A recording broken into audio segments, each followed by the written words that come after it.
In September 2021, an amazing archaeological dig took place at Carlisle cricket ground, uncovering the amazing Roman bathhouse on Hadrian's Wall. The continuing excavations from 2017 revealed more of the amazing 3rd century bathhouse built by the Emperor Septimius Severus after his visit in the early 3rd century. An earlier excavation had already revealed this partial inscription to Julia Domna, who was the empress to Septimius Severus. Also, a large number of tiles were discovered with the IMP for Imperium stamped on them, meaning these tiles were commissioned by the emperor. One of the tiles found had an enormous right-handed footprint stamped into it, possibly an act of defiance against the imperial rule.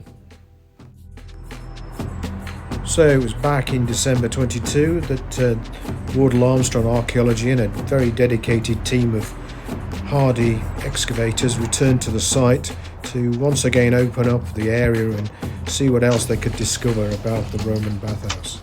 Almost immediately a new set of imperial bath drains were uncovered, stretching in a curve across the site. After the Romans left Britain, the site lay vacant until the arrivals of the Norman invaders into the north of England.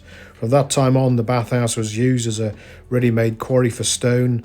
Medieval pits were dug out to recover what they could, leaving the site in a rather fragmentary archaeological position. However, what has survived is quite remarkable. The Roman drains, beautifully stone-lined, flagged-floored, even with the capping stones over the top to allow water still to flow when the drains have been cleaned out.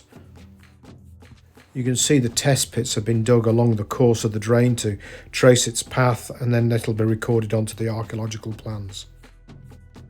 As the camera pulls out, you get a good idea of the site of the dig this December. The bathhouse is currently backfilled for its own preservation. In the foreground here you can see a section of cobbled Roman road which may have led down to the River Eden, possibly Milecastle 66 as well. This is excavated in September 21 and has been reopened so the drains could be traced along the edge of it. You can just see a drain in the centre shot now. The archaeological team was made up of archaeologists from Wardle Armstrong and also a very dedicated team of volunteers from the community, many who've never dug before and have been bitten now by the archaeological bug. So the site has been cleaned up, ready for excavation, photography and surveying. I'm standing in an area now which would have been against the south wall of the bathhouse. The drain is now running in, and so far Steve is looking for the back wall, the south wall of the bathhouse here, and where the drain's connected with it. A very difficult task. It's December and the dig is processing well. Some of the test pits have been filled in for safety's sake. Surveying and drawing of the site is still continuing. You can see the white tins on the side of the trenches, and these are to sample the drains. The interior mud and slurry are being dug out and then will be taken up and sieved out to look for small finds. Drains, and particularly Roman drains, are great sources of information for archaeologists. Many objects of domestic use, military gear, all gets washed down the latrine drains, and the bathhouses, various small items are dropped and washed away. Great sources of information about how the Romans lived.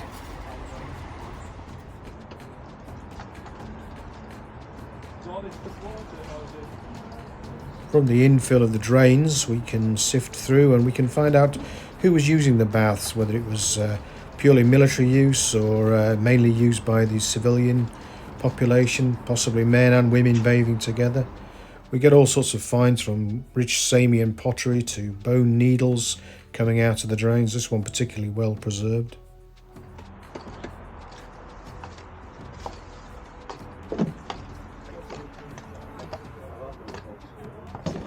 Lovely. Yeah, take a rim, hole, black furniture. Once the fill of the drains has been carefully removed into buckets, it's then taken and sieved and put through several filtration processes to uncover the smaller finds that have been lost to the Romans as they were bathing, including these fantastic selection of intaglio of different stones, all softly carved. The various processes of Roman bathing exposed the rings these intaglios sat in to all sorts of contrasts of temperatures, which made the glue that held them in place loose, and the intaglios would have dropped off and then finally ended up washed down into the drains, where they were found nearly 1800 years later. So I hope you enjoyed this short video. The dig is hoping to return in May of 2023, so hopefully I can call along and take some more footage of these fantastic volunteers and archaeologists working. If you've enjoyed this video, please feel free to like and subscribe, and I'm always happy to receive comments. So thanks once again.